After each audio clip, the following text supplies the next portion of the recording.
quorum. Okay, all right, sounds good. Then we'll go ahead and call to order the August 3rd TAC meeting. And with that, let's see, first thing, approval of the agenda.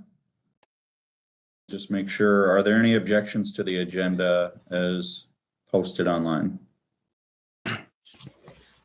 Mr. Chair, do we want to acknowledge the title change in the first info item?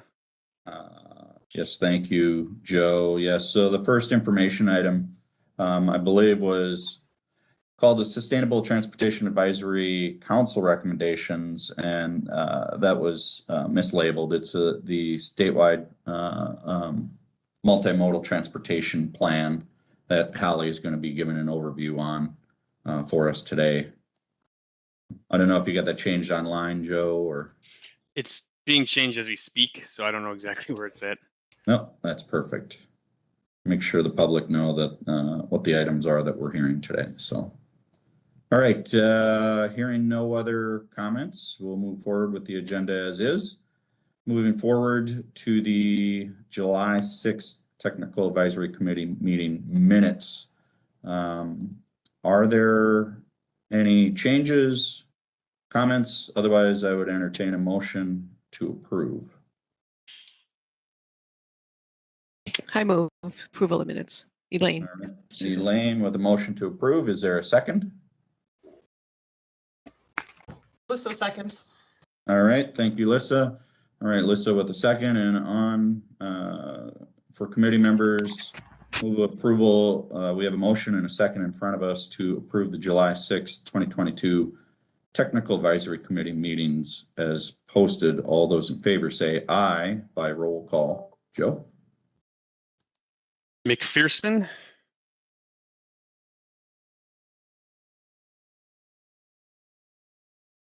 Robgent.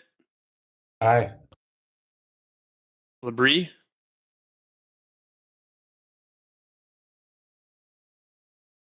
Ellos. Aye. Isaacson.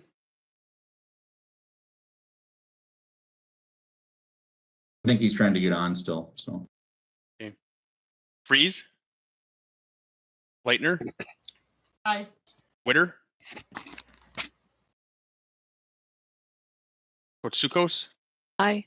Peterson. Aye. Larson. Aye. Harrington. Aye. Solberg. Aye. AO. Hi. Reef. Aye.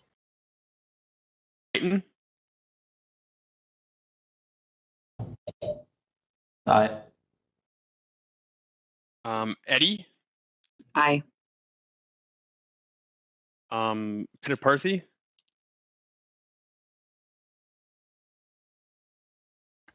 McCullough. Aye. Keel.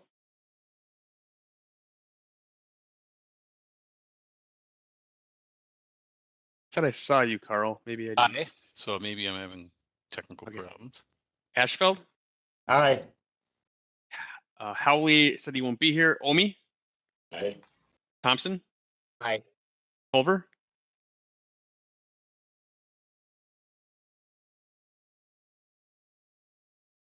Ellis. Aye. Kozlucher. Aye. Coster here for Jenny. Aye. Vol. Aye. Dermody. Aye. And Kurtz. Aye. All right, thank you. Motion passes. The minutes are now approved.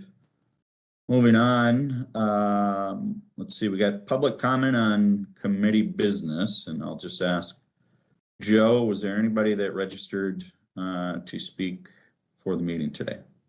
There was not. And is there anybody online? I guess they would have an invite, so I guess we'll go from there. Moving on to the next item, the tab report, and I'll give that to Elaine.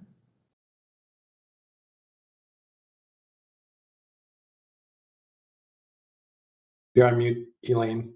Yep, you're on mute. So much for the short meet. I said the report will be short this month. TAB did not meet in July as they did not have any action items. Thank That's you it. again, Elaine. Should have remembered that, but I guess a week of Montana beer will do that to you. All right, committee reports. The executive committee, this morning, the executive committee did meet prior to TAC this morning. A couple different items of note that came out of that meeting.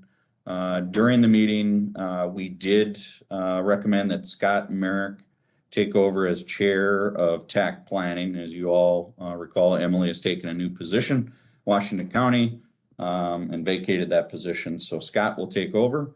Angie Stenson from Carver County will become his vice chair in that committee as well. So congratulations to both Scott and Angie.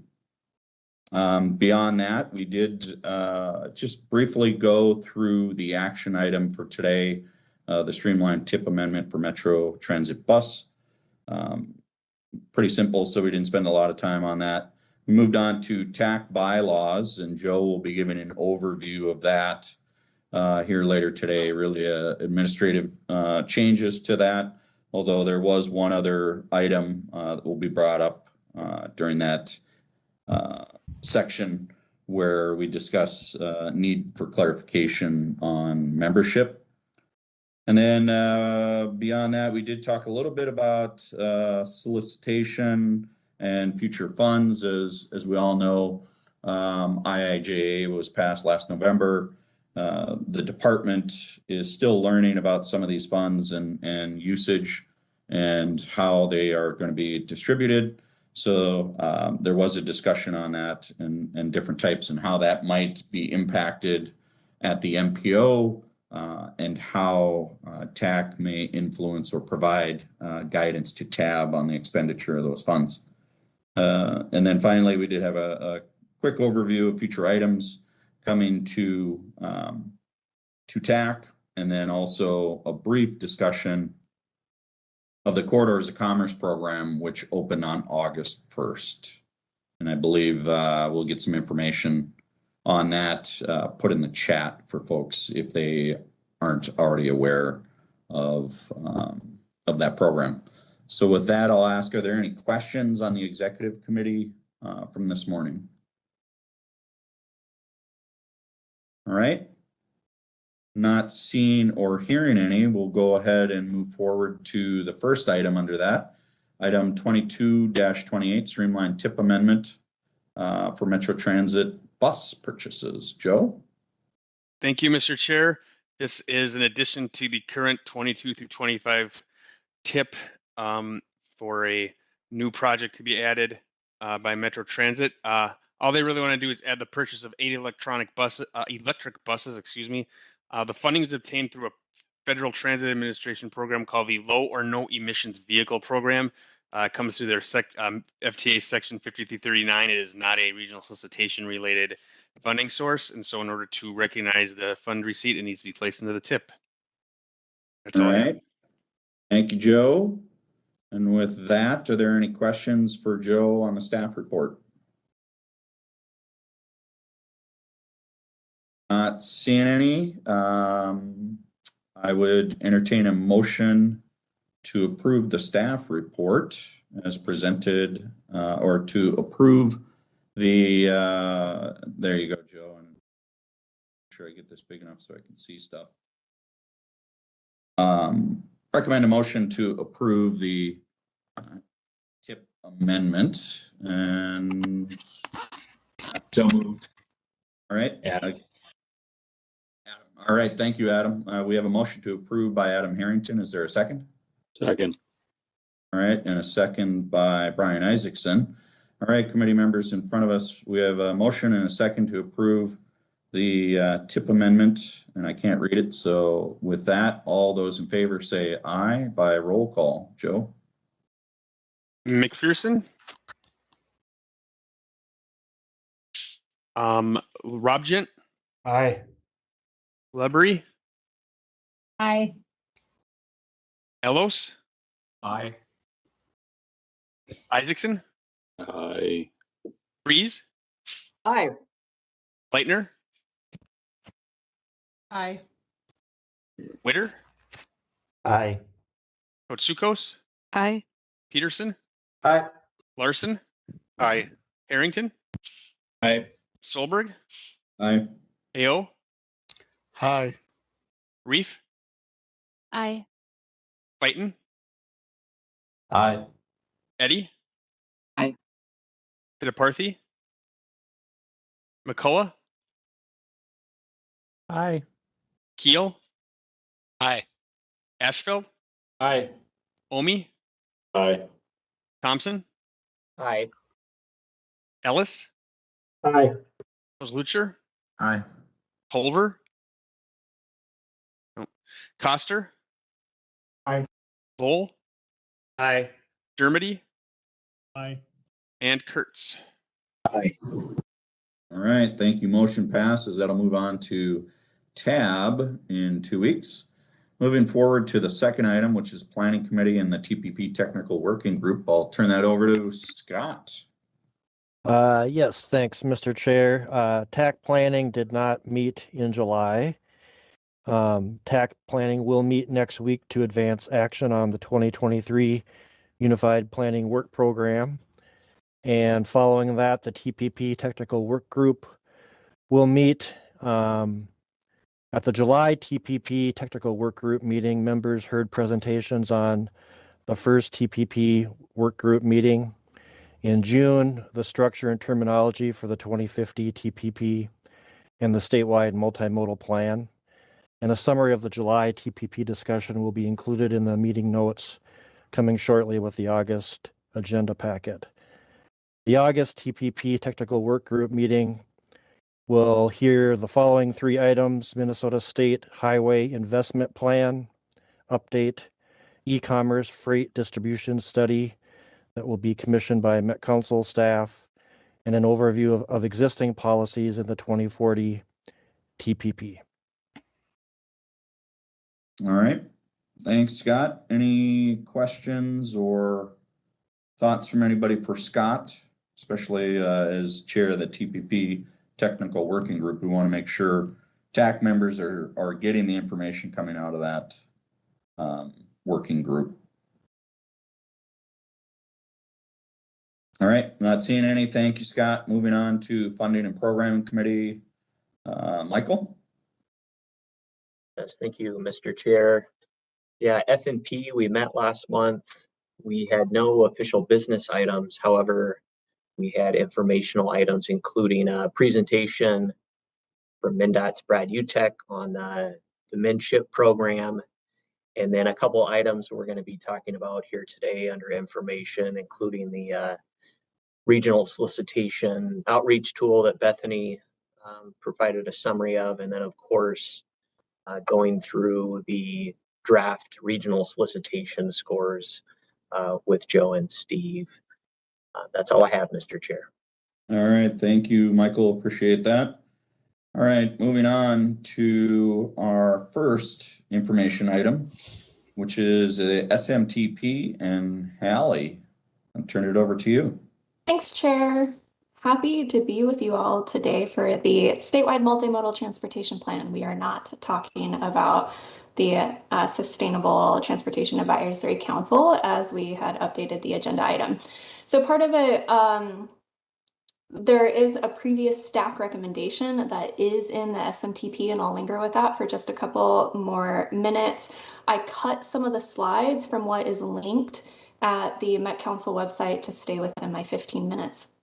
I'm also keeping my intro comments really high because I think between the TPP working group, I think 9 presentations I've given to the CIC and a couple through various Met Council committees, I think most of you have seen the background on the SMTP. But just to make sure that we're all on the same page, I am Hally Turner with MnDOT, and we are talking about the statewide multimodal transportation plan, SMTP, going forward, that ultimately answers how are we going to achieve the Minnesota Go vision.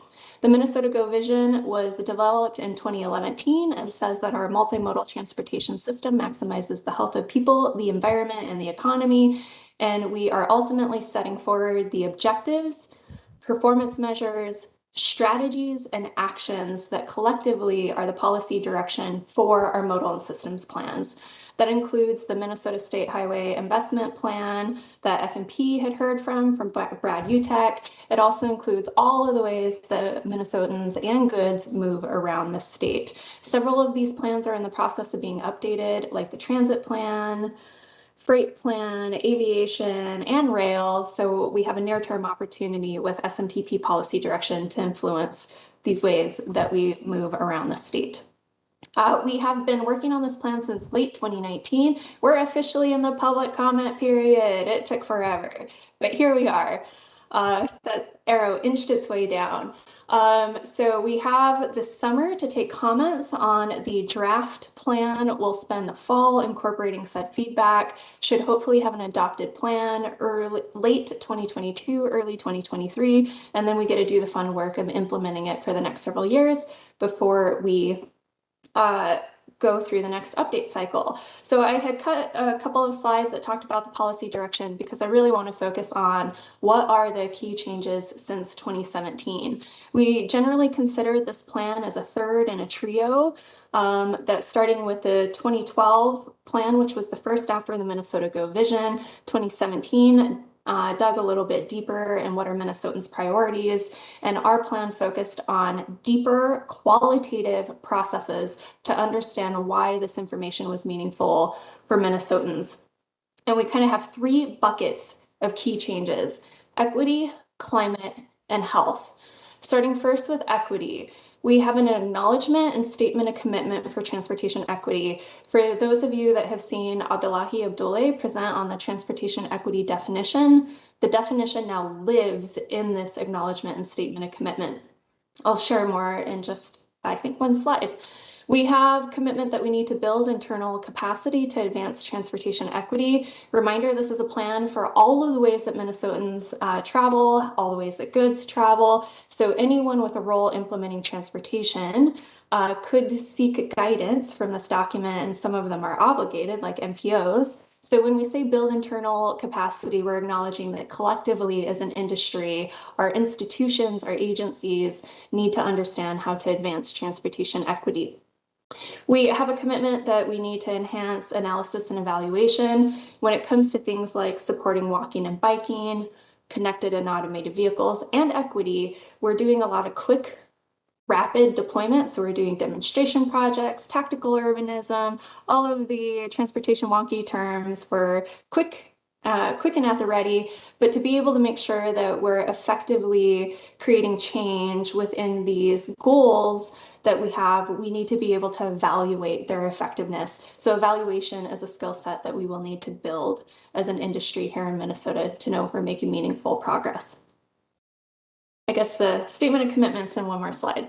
So we have a commitment to co-create the story of transportation in Minnesota. Right now it's pretty one-dimensional, and effectively it should be layered and textured. We wanted to deliver the story of transportation as part of the SMTP, and our Policy Advisory Committee, which includes Chair Hally, had recommended that we should do that in collaboration with Minnesotans, of course. So it's now a work plan item rather than something that is in the document itself. We have another strategy, I guess, work plan item to collaborate with partners to evaluate and address the impacts of fees, fines, and fares. This is an example where MnDOT does not have express authority, I think, over any of these three, but by nature of having great partnerships with many of the agencies that are in the virtual room today, we can use our partnership and collaborative tools to understand the impacts of fees, fines, and fares and the opportunity to reduce disparate impacts for Minnesotans.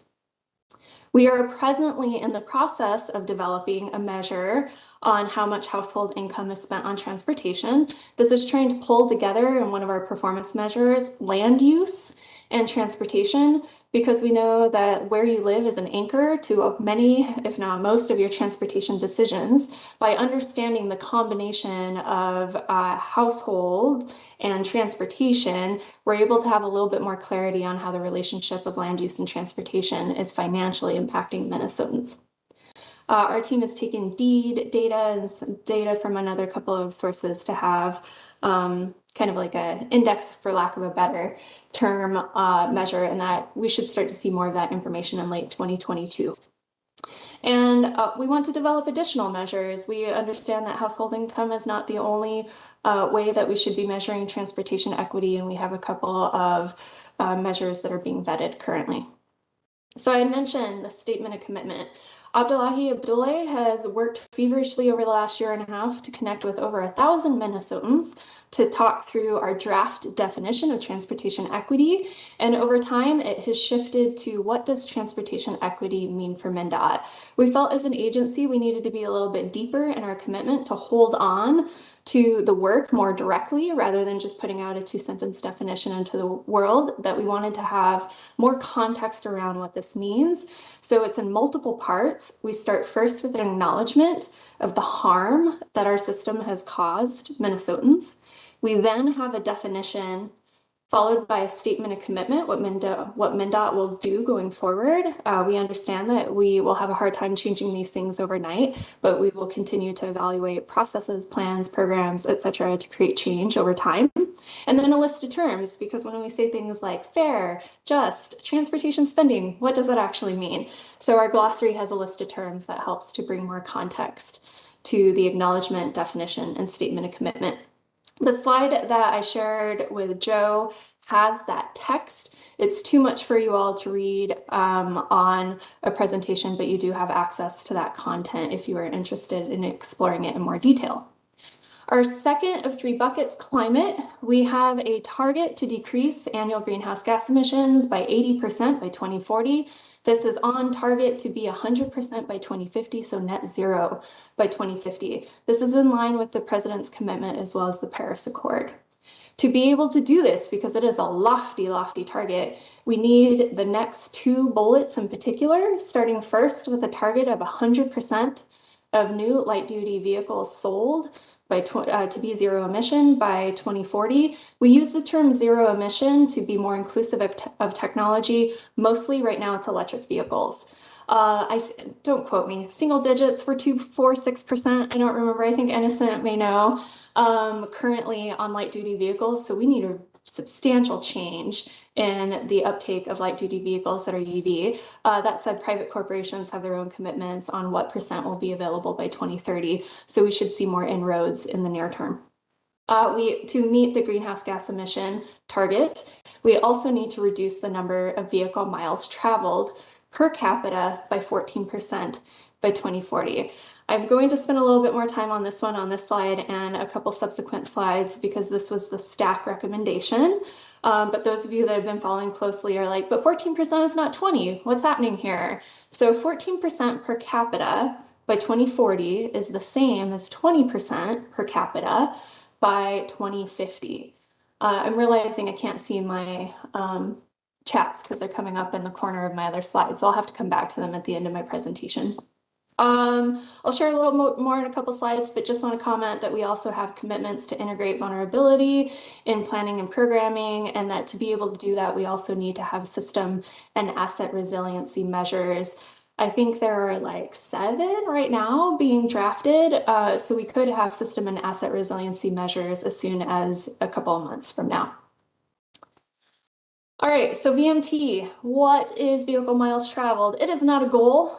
In the SMTP, we reserve the word goal for the 16 transportation goals in statute.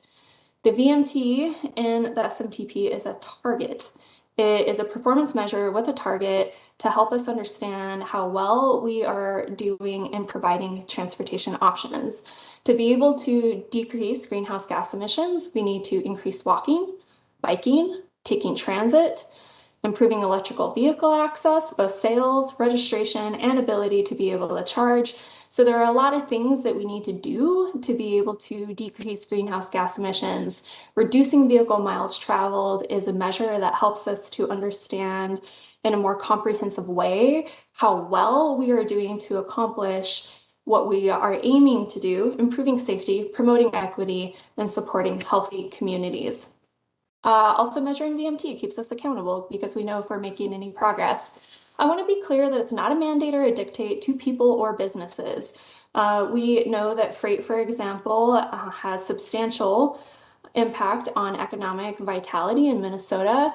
And much of VMT, I think 60% of VMT is actually traveled by a personal vehicle. So we have a lot of opportunity for single occupant vehicle and not gunning for freight. We are also acknowledging that this is a way for us to explain transportation options overall and expressly how well we are doing in increasing transportation options.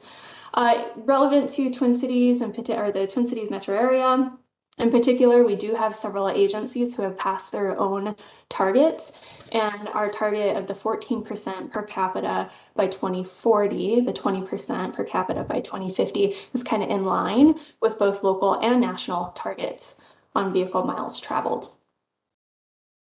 A third of 3 buckets where we're seeing a lot of changes is to adopt a safe system approach to transportation safety.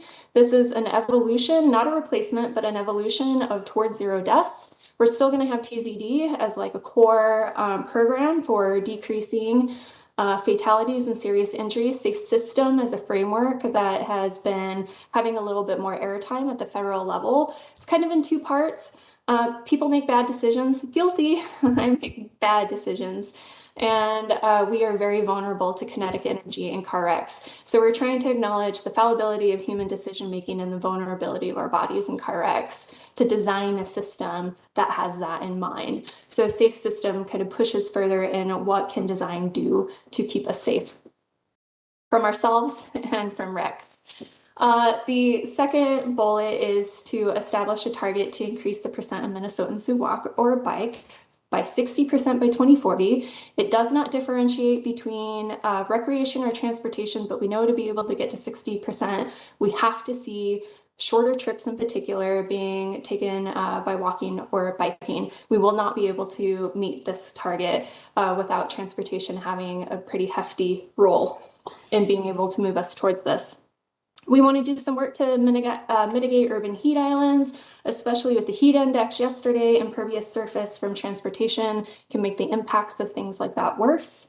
So we can have tree canopy, green infrastructure, et cetera, that can help to mitigate those really hot days. And we want to have a multimodal accessibility measure, which is effectively a measure for walking, biking, and taking transit at a more granular level. It's a lot to unpack. Those are the key changes, but let me be very clear what's staying the same.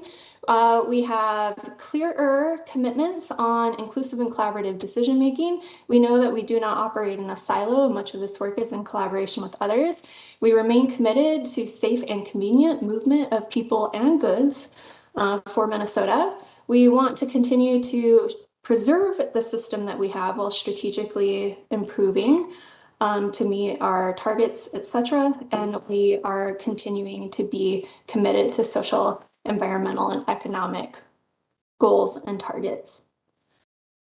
So we released the plan for public comment July 25th, last Monday. It's open until September 18th.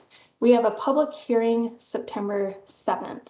We will spend kind of fall incorporating comments and have anticipated adoption later this year. I just wanted to pause for a moment. Public hearing, September 7th. We will be in person and online. The first hour is an open house in person. We will have staff, including John Solberg and Molly McCartney. I believe you guys both opted into that at the central office building next to the Capitol complex. The second hour will be the public hearing, and that will be available in person or online. We have all of our district headquarters are available for people to be able to attend in person, but get those public comments in by September 18th. And then just a note about implementation, like what does a plan like this actually mean? Because a plan that sits on a shelf is a plan for nobody about nothing. We've already started several items in our work plan, including some work on heat islands, not directly, but there's some work that will help to move that forward. We have several of our performance measures, draft performance measures that are already in the process of being developed. where in the past it's normally taken us 3 to 5 years to be able to pull those together. And we have several modal and system plans that are in the process of being updated, including the Minnesota State Highway Investment Plan that focuses on state highway funding for the next 20 years. And it sounds like Brad and Josh are already making their rounds to all of the Met Council committees. Gosh, that's a lot of information. Joe, do I have like 2 minutes to show our public comment website? Sure. I will also add that there's a question in the chat. Thanks. I can read it out if you want. Yes, please. So the question is, what are some examples of MnDOT transportation equity projects, or is this still in development? It's been mostly policy.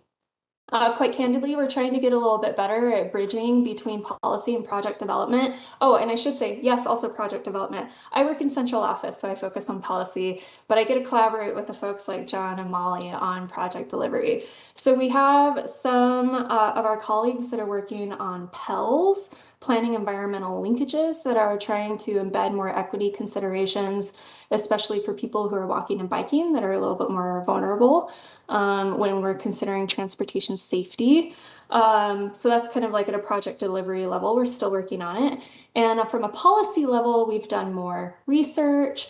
The equity definition process itself took a ton of time. Abdullahi did a really great job on convening people to be able to talk about that. I think the nearer term opportunity is that we are trying to put more focus on corridor planning from a statewide perspective. We're actively in the process of developing a couple of scopes to define what corridor planning looks like and to have a guidebook. And that will be kind of that bridge between policy and project delivery, that we can embed equity in that process that helps to take things like SMTP and answer, what does this actually mean for delivering projects? John, what would you add? No, Hally, you did a great job of explaining, and it really is at that higher level. I'm a little reluctant to say it's an equity project. It's really about equity in the process that delivers a project that provides for the needs of all people, especially those that have typically been underserved. I think that's a great clarification. Thanks, John. I see another comment or several comments coming in. Let me show this website real fast, and then I can figure out why my comments are off in a far corner of my monitor. So at MnSotaGo.org, we have our document available for download, but you can also comment on the content directly on the website. We have this great public comment guide that was developed by Danny Walchuk on my team that provides some clarity on how to submit a great public comment. We love form letters. We love direct, specific, clear emails more.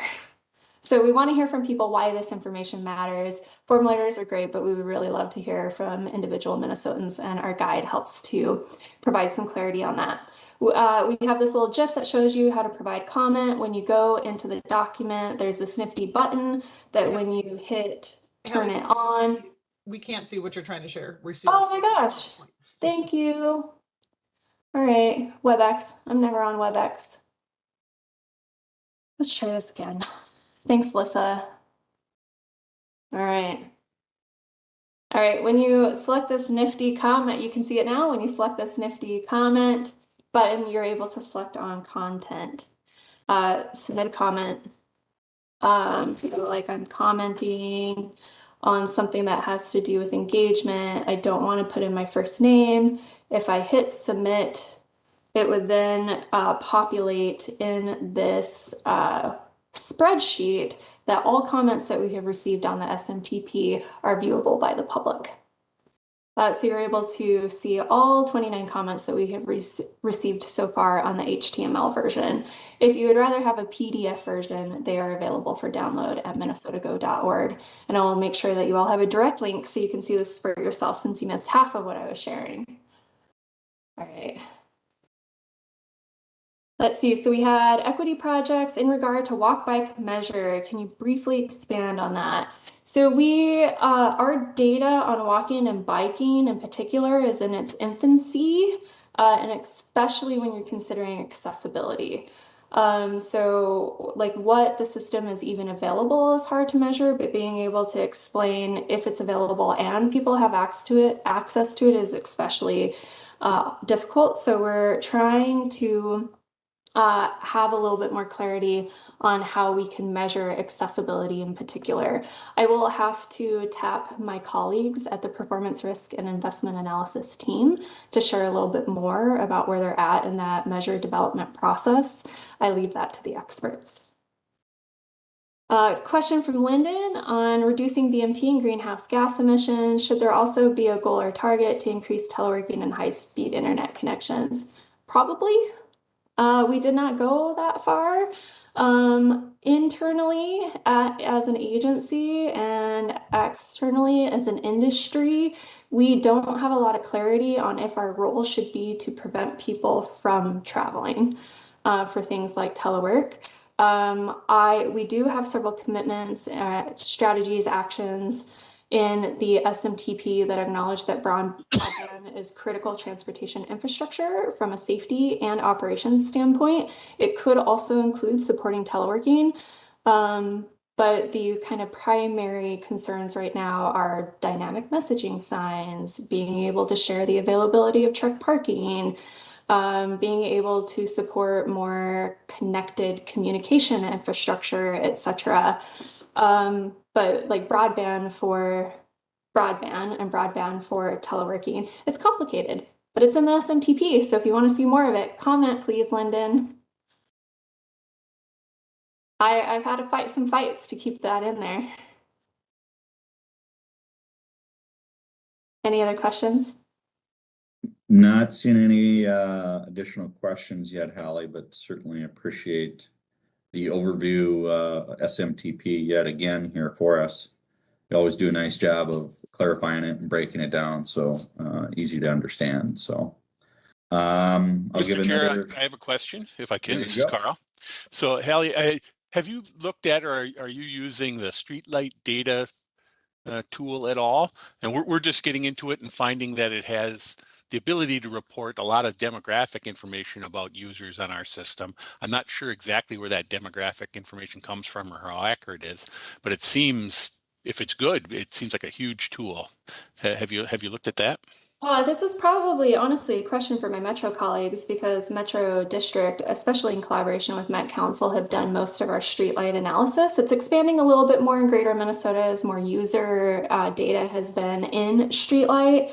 The demographic information comes from census. I believe census and not ACS. Please correct me if I'm wrong. It might be ACS. But at any rate, they do make some extrapolation. It's not directly demographic data per se, but they estimate what you could expect in this area based off of census data.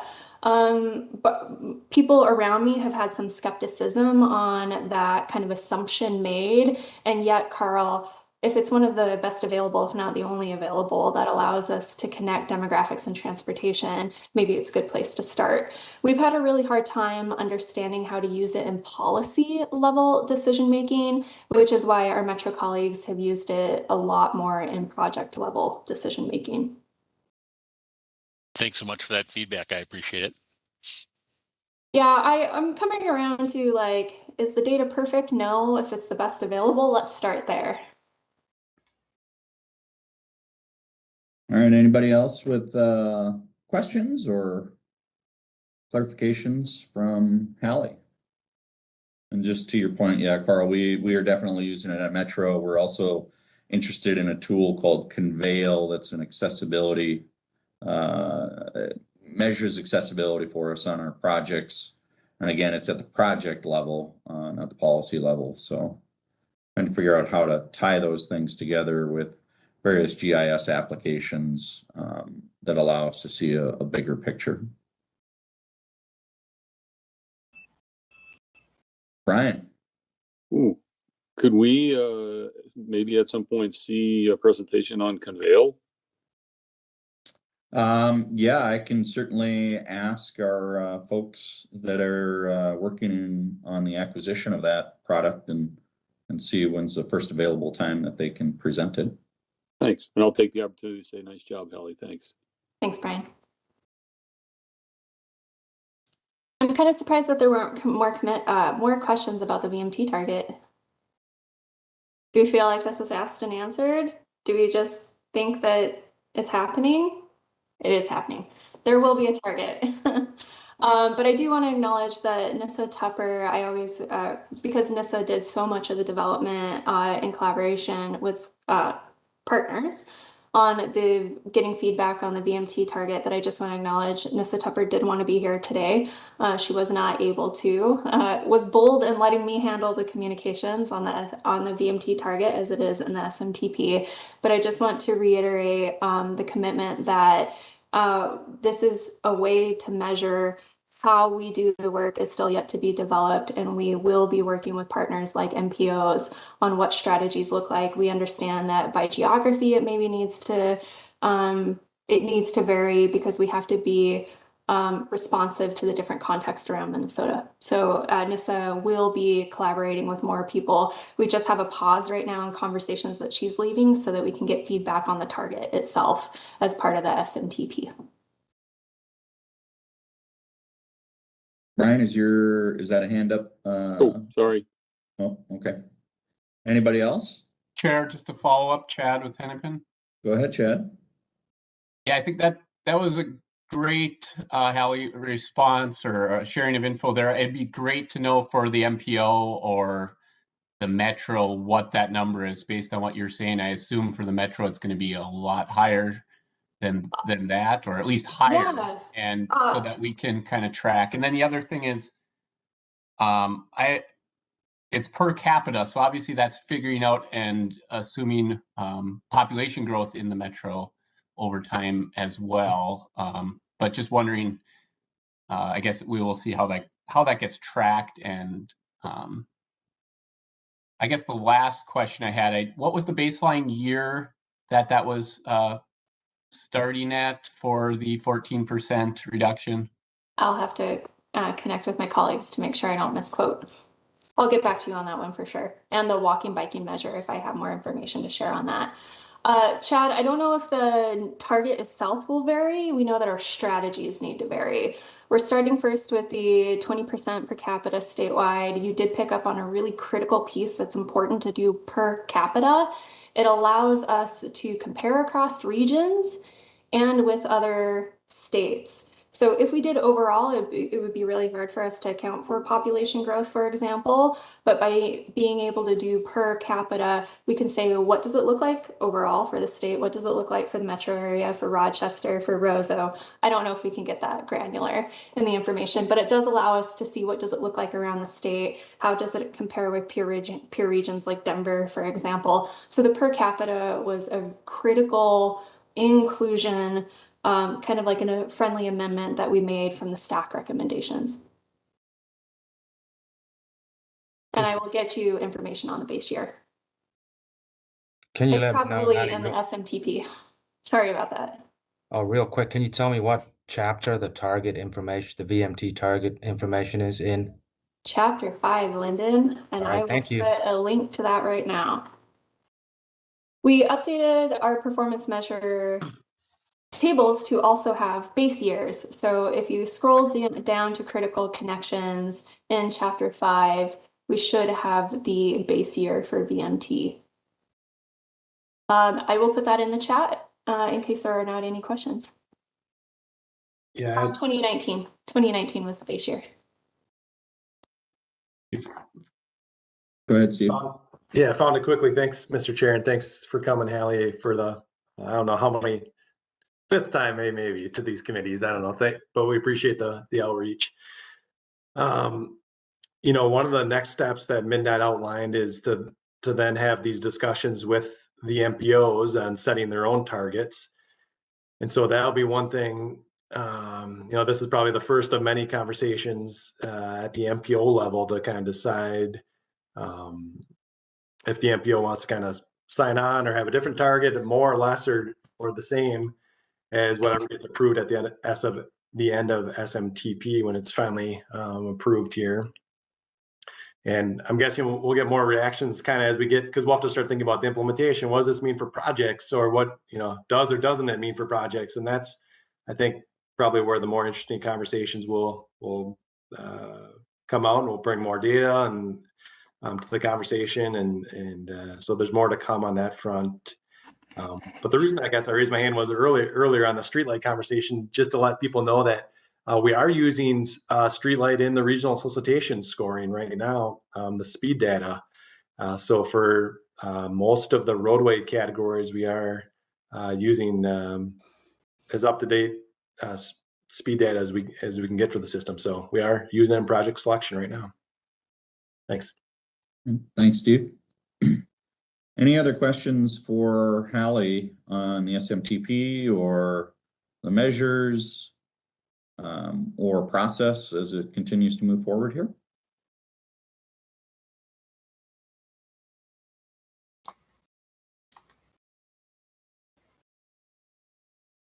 Not seeing any right offhand, Hally.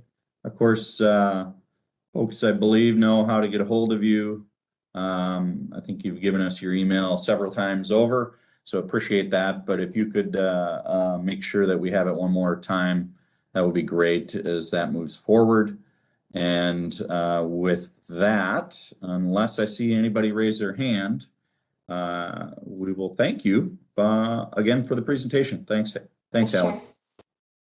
All right, moving on to our next item, which is the TAC bylaws update. Joe, you want to give us an overview of some of the changes that were recommended as a result of tax review early this spring? Will do. Trying to share the screen, and here we go. So those of you who have been around remember that we did update the bylaws in February of 2022, and a big part of that was to establish some membership, add a couple of members, and establish vice chairs for the standing committees and some other language turnaround. In the interim, or at that time, we decided that we would be meeting remotely like this at least through the end of the summer, and then we'll revisit that. And at that time, at some point, the general counsel here at Met Council took a look at the bylaws and recommended a number of language changes for us to sort of clarify the difference between meeting remotely and in person. And so some of the key things that you'll see tracked in the attachment here are removing phrases like regular meetings and special meetings and just changing those to meetings. Clarifying even the meaning of attendance. While regular attendance is expected, remote attendance will be accommodated in certain circumstances. That's kind of a bordering on outdated statement now. So we've changed some of the language there to just reflect participation rather than in-person attendance. And then there are several procedures related to remote meeting that are added on pages 4 and 5. In the meantime, they also found a few inconsistencies, like the use of organizations and agencies and appointing body interchangeably, chairperson and chair, and interchangeably we went with chairperson for no particular reason because we had to pick one.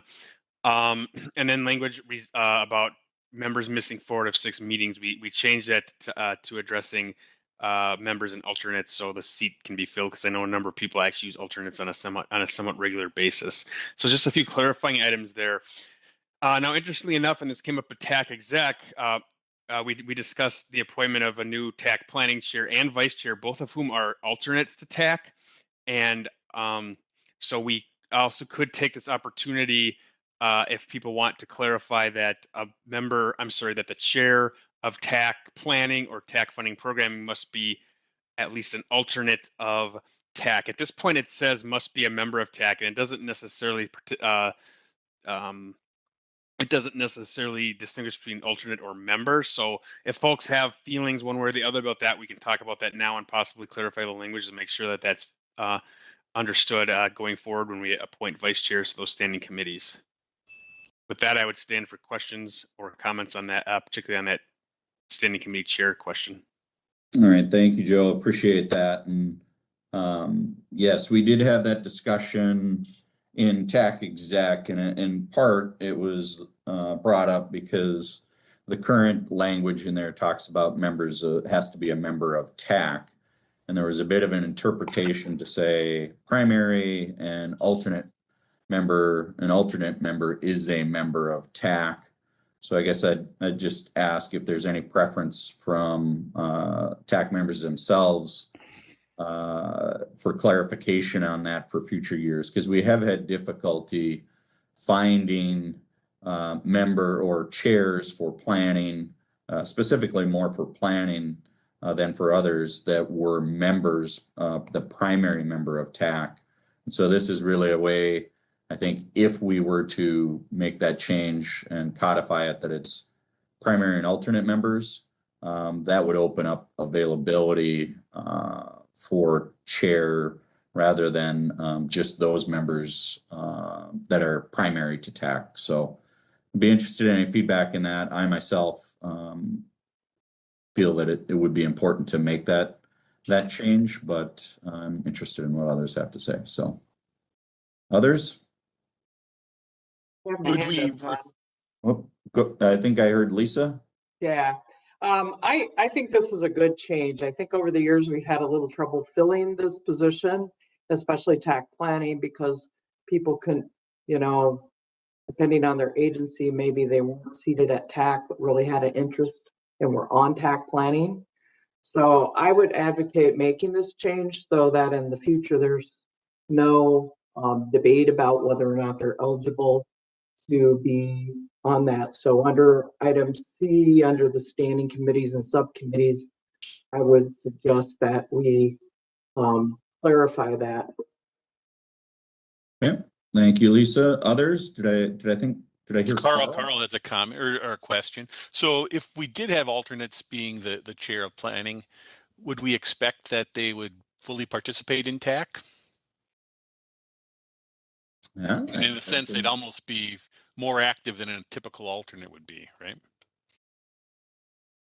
Right. That's a good point, Carl. And maybe to that point, I'm going to ask Joe on this. As an alternate, they would not, I'm assuming the TAC bylaws wouldn't necessarily give that alternate and primary then 2 votes. It would be 1 vote at TAC. Mr. Chair, yeah, I would agree with that. So I think the alternate would have to understand that they'll be going to the meeting as presenters, or I should say reporters of what happened at their standing committee, but they won't be voting unless their primary member doesn't happen to attend. So it certainly is not an increase in number of votes for any agency. Okay. My comment was probably more that the expectation that the chair of those committees kind of keep up on what's going on with TAC so that they're kind of active participants, because they're important role in the process. Sure. Equally required to attend both, I think is what you're saying then, Carl. Right. Yeah. So I think that might be an additional clarification language in there, Joe, that they would be required to attend both if it's an alternate. Mr. Chair, I think we can add that. Okay. And it makes sense because they're reporting to TAC anyway. However, the language is that you got from the lawyers, I don't know if it's a 10 since we're still in the availability of virtual. So, all right. Others have thoughts on that?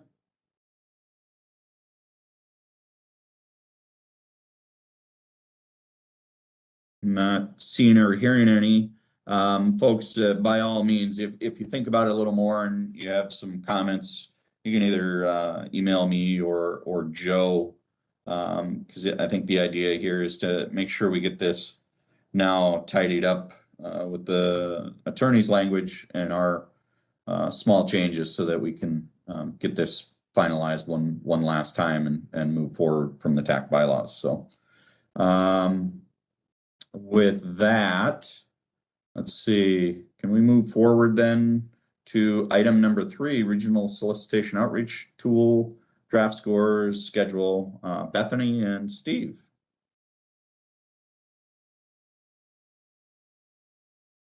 You can see, I did see the presentation. Now we see Teams. I have lost my WebEx, but I'm still connected. Joe, can you try sharing?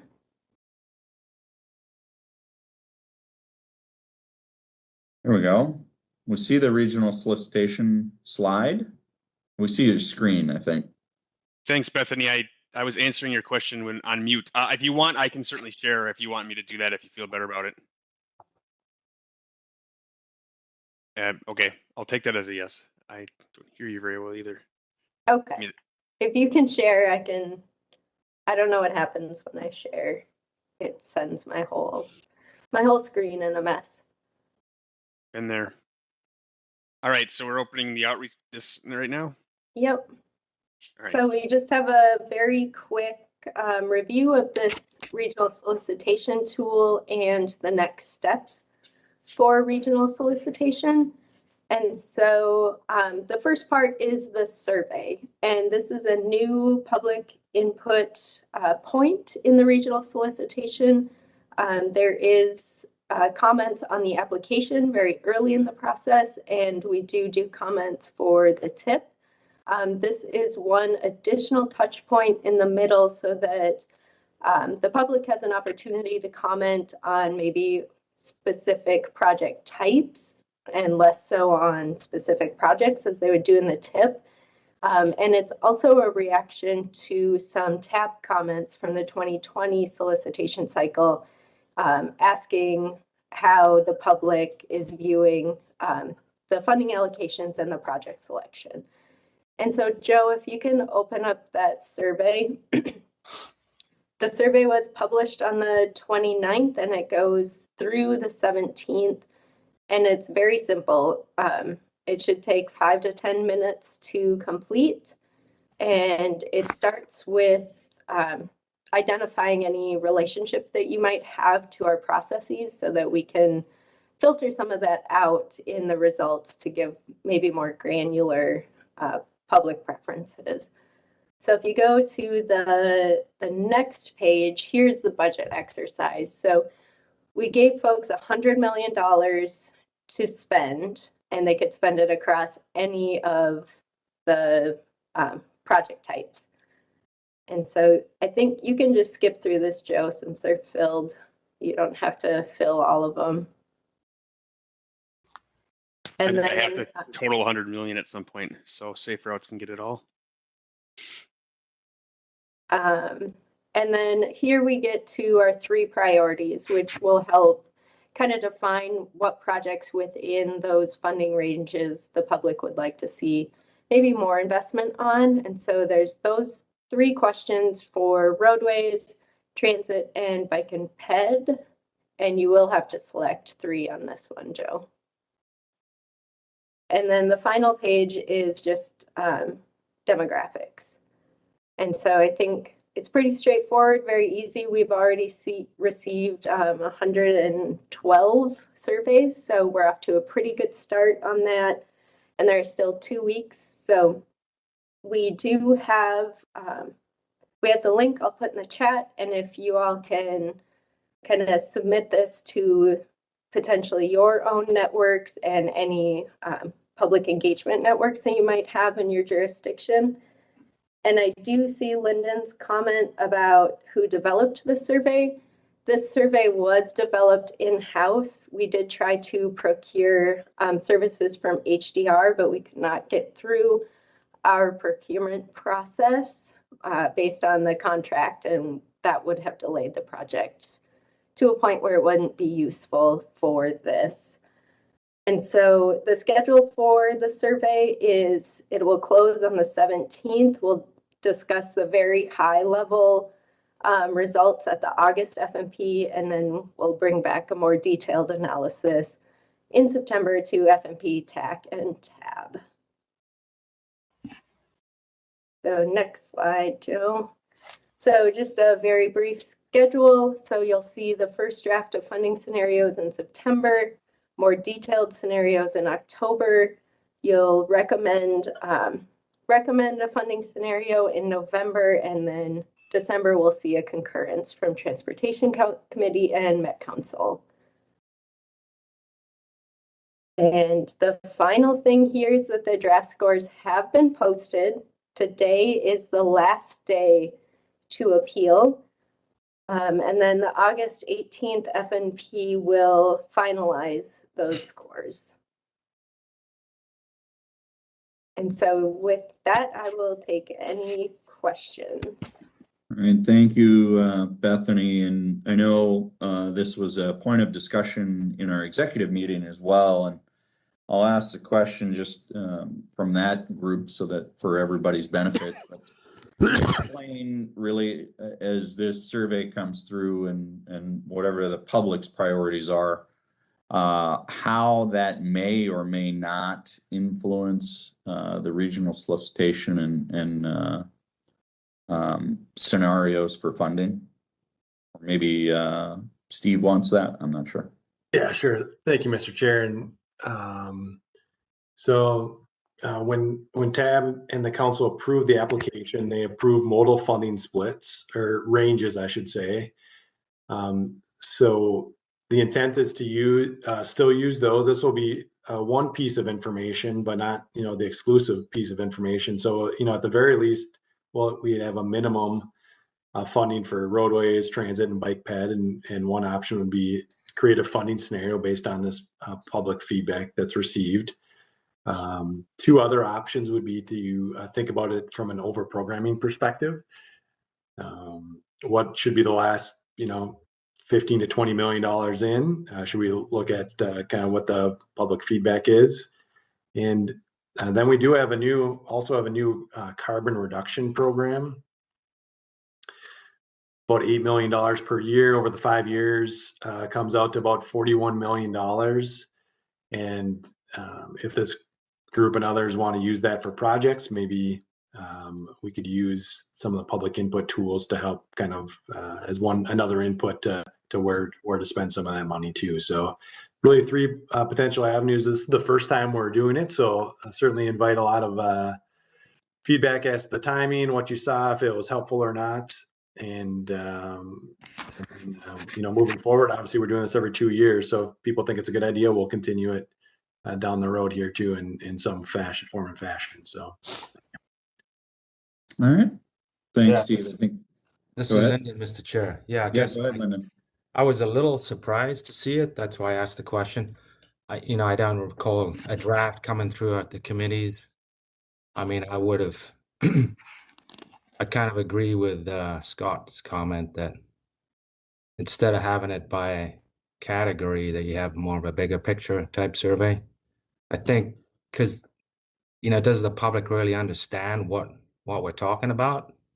I mean, I would have liked to have a little more input on the description of each category. I think some of them are a little off in my mind.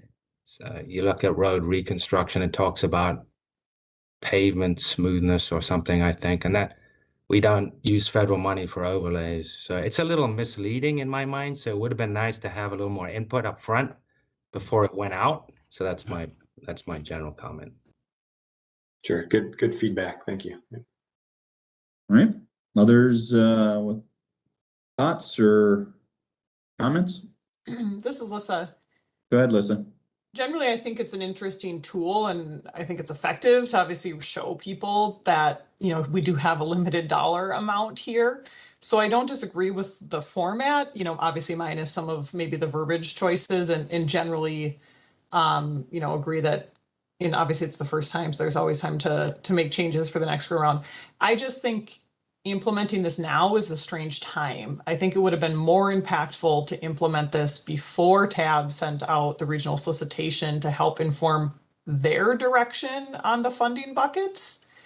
Because theoretically, and now I think my guess is that if you have a lot of feedback from agencies or folks that are smart enough to know where the scores land, that's going to influence their answer.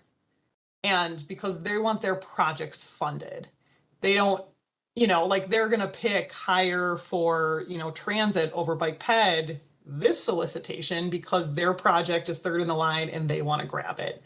Now, the general public, are they, probably in tune enough to know to look up the scores and be like, I want this project in Chanhassen to be funded, so I'm going to do this? Probably not. But that's kind of my concern, is that putting it out now, if people who are taking it understand the scores, know what to do, then that's potentially going to greatly influence where. Now, does that matter? I'm not sure. I mean, it's people saying what they want funded versus a general a project funded versus a general category. But I just think the timing is a little bit odd. And so that's what my suggestion would be, you know, and to Scott's point in the chat, kind of making sure that, you know, there is a lot of regional policy. You know, Hally just went through statewide policy. You know, we do so much flipping work, and your staff is doing all of this intense work on the update to the TPP. I think we do really need to make sure we rely on that. And this is an input of course, but just making sure that this isn't presented as a super heavy, this should be a scenario explicitly based on this. It's a piece of the story, not one huge component of a scenario, if you will. Okay, thank you. Yep, we're hearing that twice here, Chair Solberg here. This is a piece of the puzzle, but not the only data point to bring to the table here to our policymakers as part of this decision. Bethany maybe mentioned this a little bit, but you know, the timing's kind of interesting. And maybe we were, you know, we're closing it before the funding scenarios are released, so people won't know if I'm like, am I one above or below, but the draft scores are out. So yeah, if you're, I think, let's see your point. If you're kind of savvy enough, you can kind of see, yeah, I'm in the middle of the pack. Let's get some more funding in this category. We were finding that, you know, especially the last 2 cycles, we received a high amount of tip comments about specific projects, and that they didn't like this project or that project. You know, pull that project and reallocate the money to my favorite mode. You know, as we know, that's very difficult to do kind of last minute, especially if a project's ready to go. It's you know, maybe it's the first year of the tip. So we tried to provide another input opportunity that was perhaps before the tip and before project selection, but after the application is approved. You know, so kind of finding that sweet spot, I think, is something you're hitting on here, Alyssa. That what's the right point in the process. Tip is maybe too late for some of these comments, and sometimes I think we hit it maybe too early. So continue kind of conversations on this, I think, is important. So thank you again. All right. Others with thoughts or comments on this? I think both Alyssa and Lyndon hit some very good points here, that this is one piece of the puzzle. It shouldn't, and I would express that some concern, Steve, about how this is presented could really influence TAB. I think we've seen the public comments in the past and make for some interesting discussion at TAB, but I think going back and what does that policy say, and how is this, maybe these comments either support or contradictory to the current policy that's in place, would be helpful during that discussion, so that folks aren't doing one-offs based after all the work, as Alyssa alluded to, that we do on policy. So thanks. Yeah. Any other comments? Alyssa, your hands up. I just didn't lower it yet. Oh, okay. Anybody else? Has his hand up from Hennepin. Oh, go ahead, Chad. Thanks. Yeah, I think this ties into maybe what Lyndon was saying about the descriptions, and you know, I think some of these projects cross multiple lines and do improve, you know, the roadways. They do the bike and ped and trail improvements. So I felt like this was just too close to kind of how we're setting the scenarios and not really getting what people's priorities are at a higher level. And then, you know, there's some project types that just focus on certain aspects and don't include other things, like transit projects, you know, focus on the transit, not necessarily the road improvements, or bike and ped might just do the sidewalk. So I think just want to point that out, that it seemed a little bit maybe too detailed to have all those buckets and not enough description. And then second, the timing as well. With just hard to provide unbiased agency priorities when the draft scores are out. So thank you. All right, thanks, Chad. Others with comments on this here?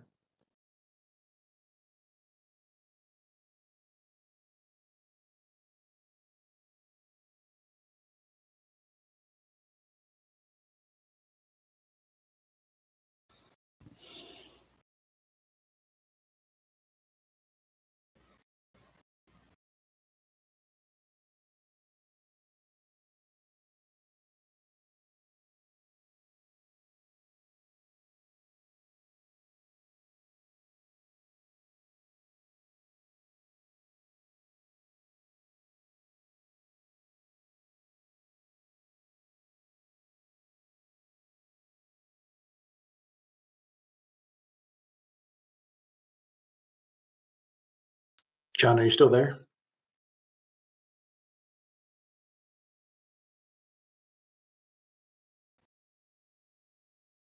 We can hear you, Steve, but not John. Maybe John maybe lost his video or audio.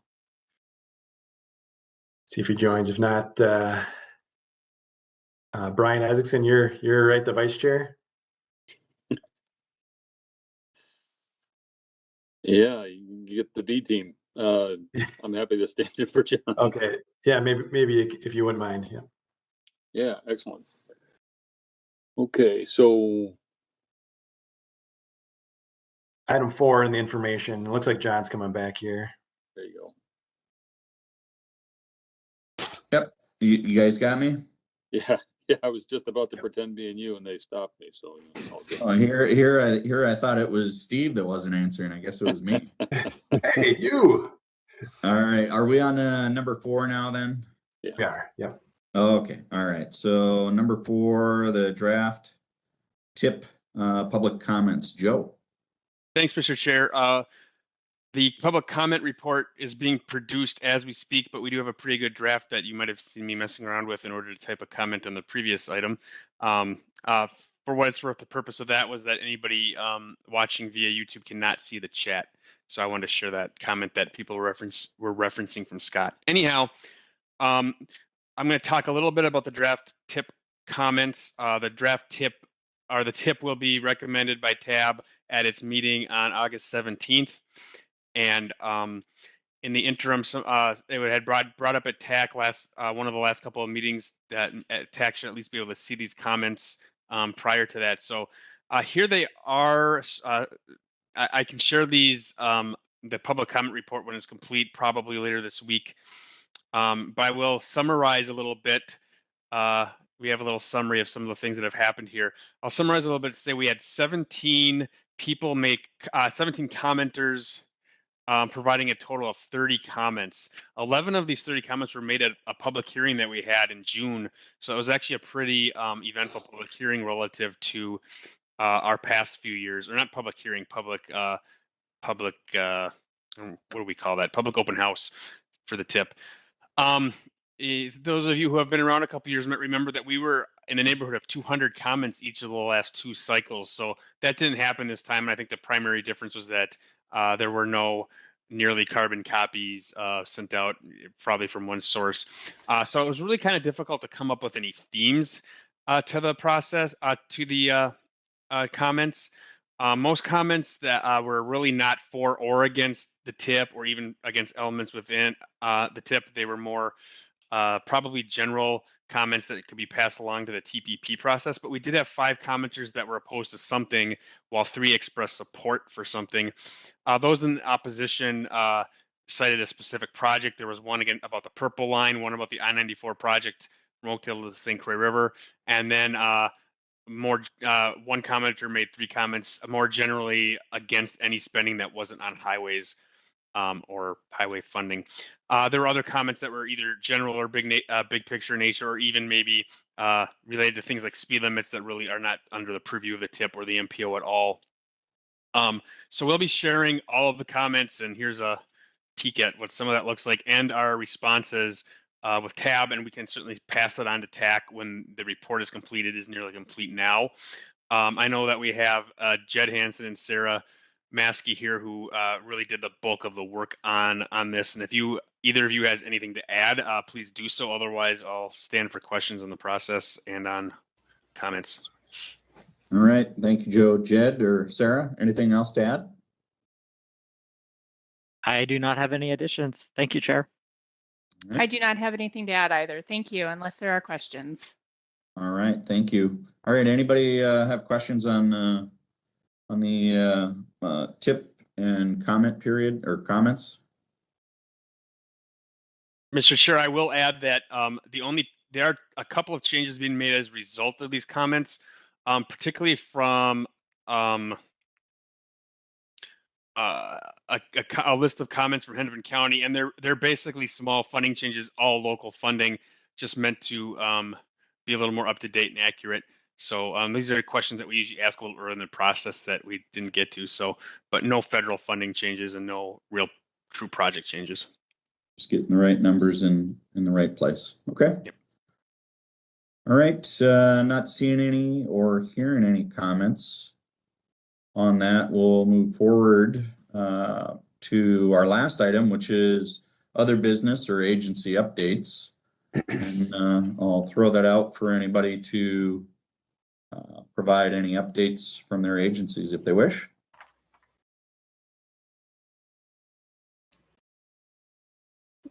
Mr. Chair, this Go ahead, is Emerson. yes. The MPC has grants available to help schools, school districts, and school bus companies that were awarded EPA Clean School Bus grants to make up the difference between the EPA grants award and the cost of the buses and charging stations.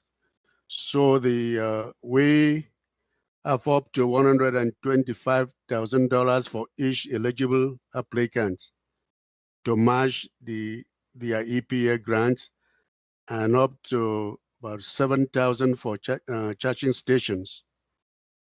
So what I will send information to Joe so that he can forward to the committee members.